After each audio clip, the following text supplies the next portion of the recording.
So this is Sideburn Scroll coming at you with a review for 12 Monkeys Season 2 Episode 8, Lullaby. This episode was simply the best this season. And I'm going to go out on a limb and say a lot of people agree. This episode is basically deals with the fall of the previous episode, Meltdown, because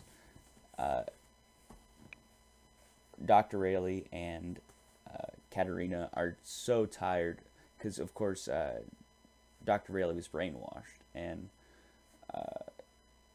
Katerina lost Eklund, the last episode, her husband, just when she's getting comfortable with him. So they devise a plan uh,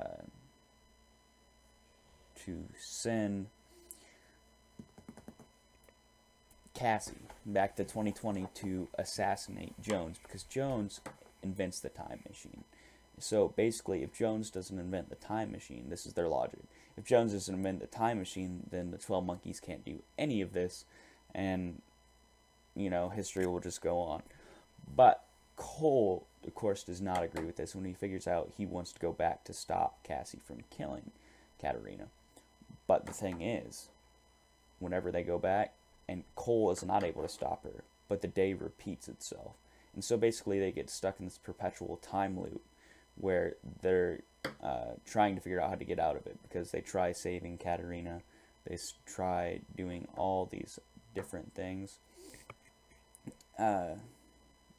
Cole even kills Jones a few times just to start the day over, and as they, go through the perpetual loop, they start getting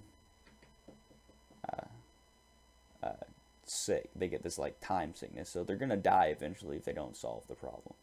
And Jennifer Goines is captured in a jail cell the whole time, so she's sort of being Cole's guide, trying to give him advice on how to get through the time loop. But of course, as always, Jennifer Goines is very cryptic, and just I'm a sucker for time loop episodes of any time travel show. This I don't know, it was just really enjoyable seeing the different ways they're trying to get out. But finally, they devise a plan at the end. And the plan is they save. It's revealed at the end of the episode that they saved. Cole freed Jennifer Goines and all of her followers, and they ended up saving.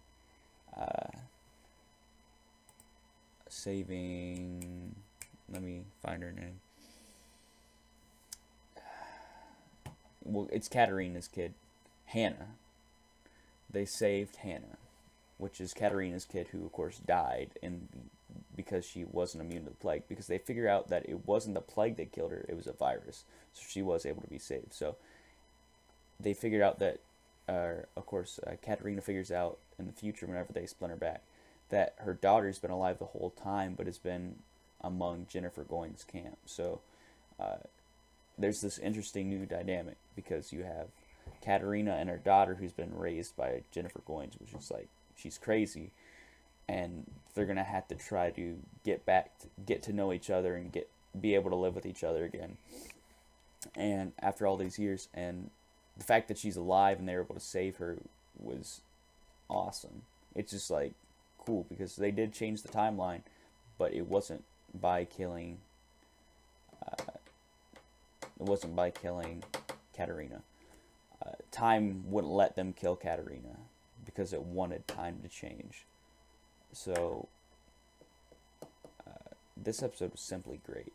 It progressed the plot because Katerina got her daughter back, and they figured out that you can't stop the time device from being made. You can do other things to stop 12 monkeys and the army of 12 monkeys, but time wants to change. And so it's kind of funny and it's kind of cliche, but time is on their side whenever you think about this episode.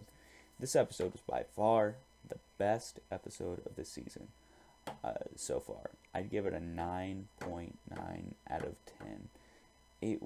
I won't say it's perfect, because it's really rare that I will say anything is perfect, no flaws. But this episode, all the characters worked well. All their intentions were clear.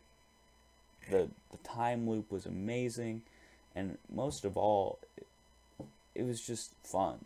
There was never a dull moment this episode. It was just all enjoyable.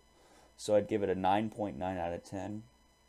Of course, this is 12 Monkeys, the episode Lullaby. I'd give it a 9.9 out of 10.